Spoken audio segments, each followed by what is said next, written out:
Hello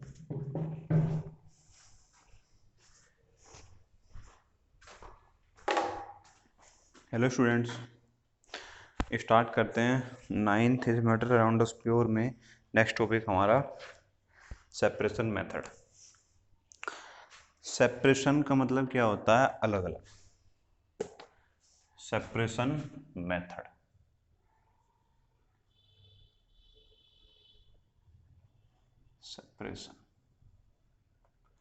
separation का मतलब होता है दो चीज़ों को अलग अलग करना। ठीक है, अब इस चैप्टर में हमें पढ़ना है कि कैसे हम कोई भी दो कंपोनेंट या कोई भी दो एलिमेंट्स को या कोई भी दो सब्सटेंस को, मैटर को अलग अलग कैसे कर सकते हैं। ठीक है, यही हमें इसमें पढ़ना है। अब सबसे पहले एक प्रोसेस है हमारे पास, इवेपोरेशन। इवेपोरेशन का मतलब क्या है कि लिक्विड को किस में कन्वर्ट करना? गैस में कन्वर्ट करना ही हमारा इवेपोरेशन होता है। ठीक है, अब बात यह है कि ये मेथड हम कैसे यूज़ करते हैं। ठीक है, ये मेथड हम कैसे यूज़ करते हैं। जैसे हमारे पास एक लिक्विड है। ठीक है, हमारे पास एक लिक्विड है और उसमें हमारे पास कुछ पार्टिकल है। ठीक है, सपोज इंक है। ठीक है, हमारे पास कुछ ये उसमें इंक है। ठीक है, ये हमारे पास बैटरी डिश है, बैटरी डिश है। इसमें हमारे पास ये इंक है। ठीक है, और इसमें वाटर हमारा एडेड है। ओके, तो अब हमें इसको अलग अलग करना है इवेपोरेशन के मेथड से। इवेपोरेशन का मेथड क्या कहता है? इस मेथड में हम क्या करते हैं बेटे, इसके नीचे हम एक बीकर रखते हैं। बीकर में हमारे कुछ वाटर होता है। ठीक है, और वाटर के नीचे हम क्या करते हैं, थोड़ी सी फायर जनरेट करते हैं, आग लगाते हैं। ठीक है, सपोज ये यहाँ पे आग है। ठीक है, ये हमारा एक बीकर है, ये वाटर है। ठीक है, ये फायर है। मैं शॉर्ट में लिख रहा हूँ वीडियो को शॉर्ट करने के लिए। ठीक है, तो अब यहाँ पे क्या होगा, यहाँ पे ये होगा कि हमने यहाँ पे फायर जनरेट की, यहाँ पे वाटर हीट हुआ, हीट करके उसमें से स्टीम निकली। उस स्टीम ने इस पेट्री डिश को हीट किया। हीट निकलने के बाद अब इसमें से, ठीक है, ये वाटर था, ये तो हमारा इवेपोरेट हो जाएगा। ठीक है, वाटर हमारा इवेपोरेट हो जाएगा और जो रेजिड्यू बचेगा, जो यहाँ पे ये बचेगा ये, ठीक है, यही हमारा डिफरेंट हो जाएगा। तो इवेपोरेशन के मेथड में हमने क्या कर दिया, हमने इस इंक को और वाटर को हमने सेपरेट कर दिया। तो यही हमारा मेथड होता है इवेपोरेशन का। ठीक है बेटे, समझ में आ गई बात? इस मेथड में सिंपल हम इवेपोरेट करके दो चीज़ों को अलग अलग करते हैं। ओके, अब दूसरा मेथड जो है हमारा, दूसरा मेथड है बेटे हमारा, कौन सा मेथड है? देखते हैं कौन सा मेथड है हमारा दूसरा। दूसरा है हमारा सेंट्रीफ्यूगेशन का मेथड। अब सेंट्रीफ्यूगेशन का मेथड हमारा क्या कहता है? सेंट्रीफ्यूगेशन का मेथड हमारा ये कहता है कि हमें दो लिक्विड्स को, सॉरी, कोई लिक्विड है हमारे पास, कोई सपोज होमोजीनियस, कोई हेट्रोजीनियस मिक्सचर है, हेट्रोजीनियस मिक्सचर है हमारे पास। ठीक है, कोई हेट्रोजीनियस मिक्सचर है हमारे पास। अब इस मिक्सचर में हमें, हमारा अब हेट्रोजीनियस है तो उसमें दो कंपोनेंट, तो दो टाइप ऑफ फेज तो होने ही है। ठीक है, अगर दो तरह की चीजें हमारे पास इसमें हैं तो हमें दोनों को अलग अलग करना है। सपोज हमारे पास मिल्क है। ठीक है, और मिल्क से हमें क्रीम को अलग करना है। क्या करना है? मिल्क से हमें क्रीम को सेपरेट करना है। इसको करने के लिए क्या करेंगे, इसको करने के लिए ये करेंगे हम कि क्रीम जो होता है उसकी डेंसिटी कम होती है, मिल्क की डेंसिटी हाई होती है। ठीक है, क्रीम की डेंसिटी लो होती है, मिल्क की डेंसिटी हाई होती है। या ये कह सकते हो जिस पार्टिकल की डेंसिटी हाई होगी और एक पार्टिकल की डेंसिटी लो होगी, सेंट्रीफ्यूगल के केस में, सेंट्रीफ्यूगेशन के केस में। अब हम क्या करते हैं, हम ये करते हैं इसमें कि सपोज हमारे पास ये एक ट्यूब है, इसको बोलते हैं सेंट्रीफ्यूज ट्यूब। सेंट्रीफ्यूज ट्यूब, इसमें हमने पूरा ये मिल्क डाल लिया, ठीक है। अब इसको हमने क्या किया, इस ट्यूब को हमने क्या किया, इस ट्यूब को हमने उसके स्टैंड में रख दिया ऐसे, ठीक है, उसके स्टैंड में रख दिया, इसमें वाटर है। अब इसने क्या किया, इसने ऐसे घूमना शुरू किया ऐसे, ठीक है, ऐसे घूमना इसने स्टार्ट कर दिया। तो जब ये ऐसे घूम रही है, ऐसे घूम रही है, तो बहुत टाइम बाद क्या होगा, इसके जिस पार्टिकल की डेंसिटी हाई थी वो नीचे रह जाएंगे, जिनकी लो डेंसिटी थी वो इस ट्यूब में ऐसे ऊपर आ जाएंगे, ठीक है। तो हमारी मिल्क अलग हो जाएगी, वो सॉरी क्रीम सेपरेट हो जाएगी और मिल्क यहाँ पे अलग हो जाएगा, ठीक है बेटे। यही हमारा सेंट्रीफ्यूगेशन का मेथड है।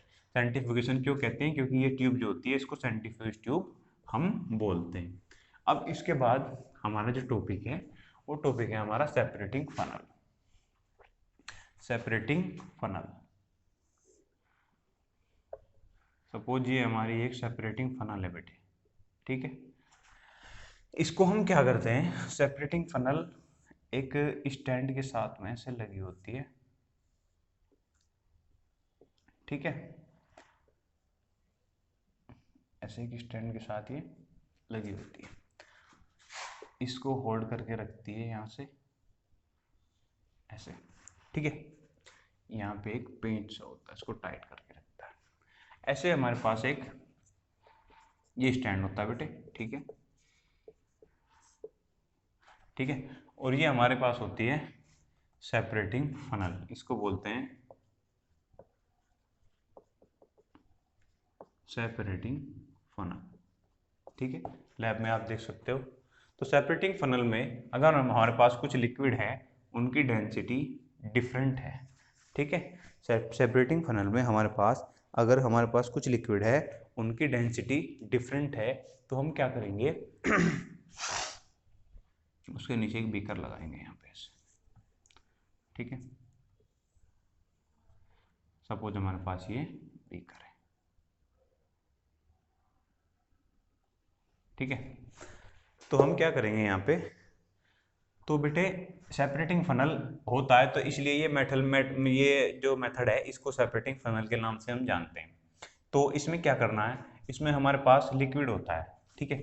लिक्विड की दो डेंसिटी होती है, एक की हायर डेंसिटी और एक की लोअर डेंसिटी, ठीक है। तो जिस की लोअर डेंसिटी होती है वो ऊपर होता है, जिसकी हायर होती है वो नीचे होता है, ठीक है। तो ये हायर और लोअर होने से पहले एक जैसा होता है, तो हम इसको क्या करते हैं, इसके नीचे एक बीकर रख देते हैं यहाँ पे। तो यहाँ पे इसमें होल करके जिसकी लोअर डेंसिटी होती है वो नीचे आ जाता है, हायर डेंसिटी पे बंद कर देते हैं, ठीक है। तो हमारे यहाँ पे सेपरेटिंग फनल से हमने इन दोनों को अलग अलग कर दिया। सिंपल मेथड है, इसमें कुछ नहीं है बेटे, ठीक है, बस ये सिंपल सी चीज है। और इसके बाद हमारा paper chromatography.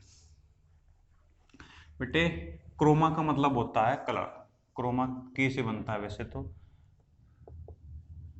KCROMA, Croma, Croma का मतलब होता है कलर, ठीक है। तो क्रोमेटोग्राफी क्या होती है हमारी, क्रोमेटोग्राफी एक प्रोसेस होती है जिसमें हम दो पार्टिकल को अलग अलग करते हैं, particle in the sense matter. जैसे हमारी इंक है, ठीक है। अच्छा, सेपरेटिंग फनल में हम क्या अलग कर सकते हैं, वाटर और ऑयल को अलग कर सकते हैं, ठीक है। सेंट्रीफ्यूगेशन में हमने क्या अलग किया, मिल्क और उसकी क्रीम को अलग अलग किया, और इसमें हमने क्या किया, इंक और वाटर को अलग अलग किया है, ठीक है। अब जो हमारा सेपरेटिंग फनल मैंने बता दिया। अब पेपर क्रोमेटोग्राफी पहले बता देता हूँ आपको मैं, इससे पहले सब्लिमेशन रह गया। तो अगर हमारे पास क्या है, पेपर क्रोमेटोग्राफी में हम क्या करेंगे, हमारे पास सपोज ये मार्कर ही है, इसमें जो इंक होती है, ठीक है। हम उस इंक में बेटे बहुत सारे कलर होते हैं, बहुत सारे कलर मिलके ये ब्लू कलर बनता है, ये तो आप जानते होंगे, आर्ट्स में आपने पढ़ा है। अब उन कलर को अलग अलग कैसे करेंगे, उन कलर को अलग करेंगे हम पेपर क्रोमेटोग्राफी से। सपोज हमारे पास ये एक जार है, ठीक है, हमारे पास ये एक जार है। अब ये जार है, इसमें हम क्या करेंगे, एक हमारे पास क्रोमेटोग्राफी का पेपर होगा, उस पर एक ऐसे इंक का एक ड्रॉप डाल देंगे और उस ड्रॉप को डाल के हम इसमें इसको अंदर डालेंगे। ठीक है, सपोज इसमें यहाँ तक वाटर है। ठीक है, तो इसमें जहाँ तक ये पॉइंट ये ड्रॉप होगी उसको वाटर में अंदर नहीं जाने देंगे, उससे 2 से 3 सेंटीमीटर अवे रखेंगे और इसको ऐसे रहने देंगे कुछ टाइम के लिए। थोड़ी देर बाद जब हम इसको निकालेंगे, हमारे पास ये ड्रॉप के अलावा भी एक आधी ड्रॉप और मिलेगी जिसका कलर भी डिफरेंट होगा, रेड भी हो सकता है और ग्रीन भी हो सकता है, कुछ और भी कलर हो सकता है। तो ये जो होगा बेटे, ये जैसे होगा उसी प्रोसेस को हम कहते हैं पेपर क्रोमेटोग्राफी। इसमें पेपर यूज होता है, ठीक है, और क्रोमेटोग्राफी मैंने आपको बता दिया कलर को अलग अलग करना। ठीक है, तो ये हमारी एक सिंपल प्रोसेस होती है बेटे। इन सबके डायग्राम आपको दिए हुए हैं, डायग्राम आप वही बनाएंगे जो मैंने आपको दिए हुए हैं। डायग्राम में कुछ नहीं है बेटे, सिंपल डायग्राम होते हैं इनके। ठीक है, अब बात करते हैं सब्लिमेशन की। मैंने आपको बता रखा है कि सब्लिमेशन कौन सी प्रोसेस होती है। सब्लिमेशन कौन सी प्रोसेस होती है? सब्लिमेशन वो प्रोसेस होती है जिसमें सॉलिड जो है डायरेक्टली कन्वर्ट होता है गैस में। ठीक है, लिक्विड में कन्वर्ट नहीं होता, डायरेक्ट गैस में कन्वर्ट होता है। अब देखो, सपोज हमारे पास ये एक फनल है। ठीक है, ये एक फनल है। अब इसमें हमारे पास क्या है, इसमें हमारे पास 3 चीजें हैं। क्या है? NH4Cl, 2 चीजें हैं सब कुछ, NH4Cl। ठीक है, यहाँ पे हमारे पास NH4Cl है, अमोनियम क्लोराइड। ठीक है, हमारे पास इसमें क्या है, अमोनियम क्लोराइड है। और मिक्सचर किसका है? साल्ट का, अमोनियम क्लोराइड और NaCl, 2 मिक्सचर है हमारे पास यहाँ पे। ठीक है, अमोनियम क्लोराइड और NaCl। ठीक है, NaCl हटा देता हूँ यहाँ से। इसमें हम क्या करेंगे, सपोज ये हमारे पास एक स्टैंड है। ठीक है, जिसमें हम फायर जनरेट करते हैं, यहाँ से फायर जनरेट हो रही है। ठीक है, और ये जब इस तक जाती है फायर, जब ये फायर यहाँ पे जाएगी तो क्या होगा, और यहाँ पे हम क्या करेंगे, कॉटन के वूल लगा देंगे, यानी कि रुई लगा देंगे ऊपर। ठीक है, और क्या करेंगे, ये रुई लगा देंगे। और इसमें हम क्या करेंगे, बस यही, फिलहाल तो मैं आपको सिंपल एक चीज़ बताता हूँ। तो ये जब हमारा सॉल्यूशन है जो यहाँ पे रखा हुआ है, इसको जब हम हीट करते हैं तो सब्लिमेशन का मतलब जो सॉलिड है वो डायरेक्टली गैस में आएगी। तो इस पे क्या होता है कि यहाँ पे ये हमारा चिपक जाती है क्या, NH4Cl। अमोनियम क्लोराइड जो होती है डायरेक्टली सॉलिड से गैस में कन्वर्ट हो जाती है जब हीट होती है। तो जब ये हीट हो रही है तो सोडियम क्लोराइड अलग हो गई, वो सॉरी अमोनियम क्लोराइड अलग हो गया, सोडियम क्लोराइड अलग रह गया। तो देखो हमने यहाँ पे अमोनियम क्लोराइड और सोडियम क्लोराइड अलग अलग कर दिया। तो इसका मतलब क्या है, इसका मतलब ये है कि ये हमारी सब्लिमेशन की एक अलग प्रोसेस हो गई बेटे। ठीक है, सिंपल सी मेथड है, इसमें कुछ इतनी खास बात नहीं। ओके, तो मतलब कि देखो यहाँ पे हीट हुआ, ये ये जो हमारे पास सॉल्यूशन था तो उसमें NH4 अलग हो गया और अमोनियम सोडियम क्लोराइड अलग रह गया। ओके, यहाँ पे आ गया NH4Cl और यहाँ पे बच गया NaCl। ठीक है, ये प्रोसेस होती है हमारी। अब जो हमारा नेक्स्ट टॉपिक है ये हम सब कवर कर चुके हैं, ये आता है डिस्टिलेशन की बात करते हैं हम। डिस्टिलेशन, डिस्टिलेशन यानी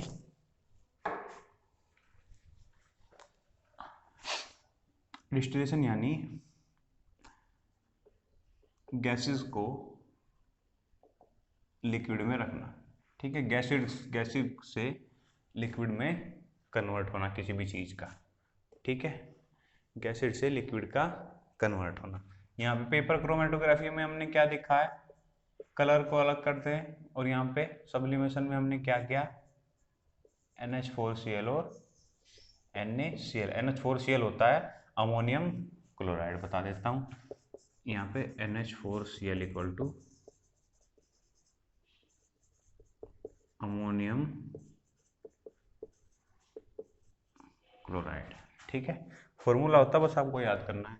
ठीक है, और बात करते हैं इसमें क्या क्या मैं बता रहा था, डिस्टिलेशन मेथड की। डिस्टिलेशन क्या होता है कि अगर हम गैसेस को लिक्विड में कन्वर्ट करें तो हम वो प्रोसेस जो होती है उसको कहते हैं डिस्टिलेशन।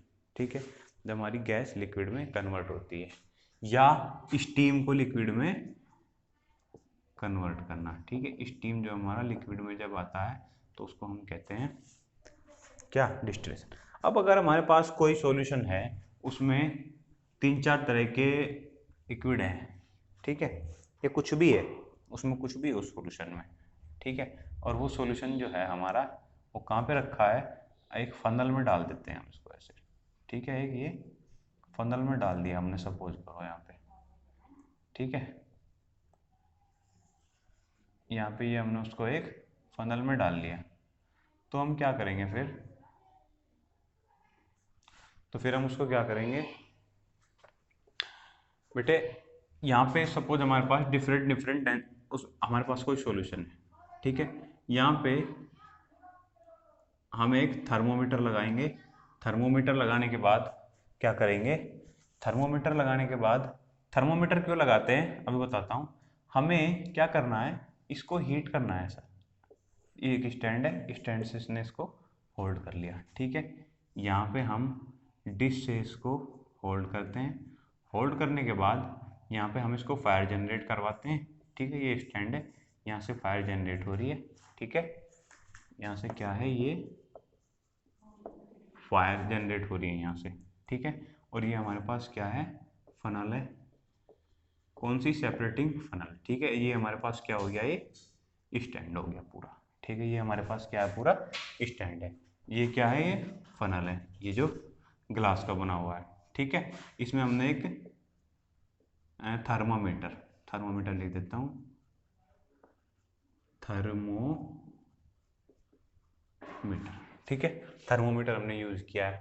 तो क्या करेंगे, क्या होता है जब हम इसको हीट करते हैं तो इसमें से जिस भी सब्सटेंस की जिस भी सब्सटेंस का बॉइलिंग पॉइंट, जिस भी सब्सटेंस का बॉइलिंग पॉइंट सबसे लो होता है, तो हम इसमें यहाँ से क्या करते हैं, एक और चीज़ कनेक्ट कर देते हैं।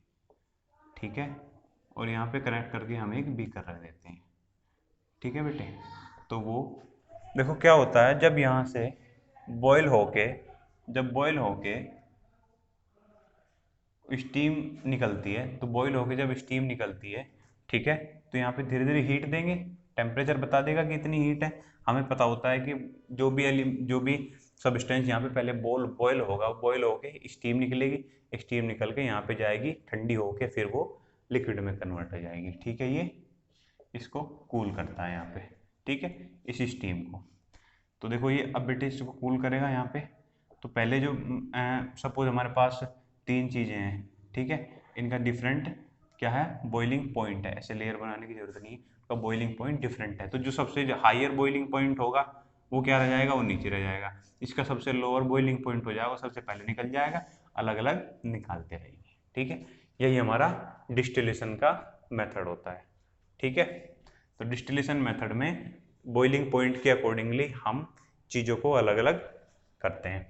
फ्रैक्शनल डिस्टिलेशन में क्या करते हैं, फ्रैक्शनल डिस्टिलेशन में एक चीज़ का डिफरेंस होता है बस, कि 25 केल्विन का डिफरेंस होना चाहिए। किसमें, जो हमारे पास इसमें सॉल्यूशन है उनके बीच में 25 केल्विन का डिफरेंस से ज़्यादा होना चाहिए, उससे कम नहीं होना चाहिए, नहीं तो हम उसको यूज़ नहीं कर सकते। इसकी हेल्प से हम कई सारी चीज़ों के, सपोज हमारे पास एक सॉल्यूशन है, उसमें इंक है ना, वाटर है या ऑयल है, कुछ ऑयल तो नहीं, कुछ और चीज़ अगर है, इंक है, वाटर में हमारे पास फिर NaCl है, तो उनको जब हीट करेंगे तो उनका जो बॉइलिंग यानी कि जो स्टीम निकलेगी उसमें से, उसी के अकॉर्डिंगली हम यहाँ पे, ये क्या है, बीकर है, उसी के अकॉर्डिंगली हम बीकर में चीज़ें निकालते रहेंगे, अलग करते रहेंगे, ये प्रोसेस होता है।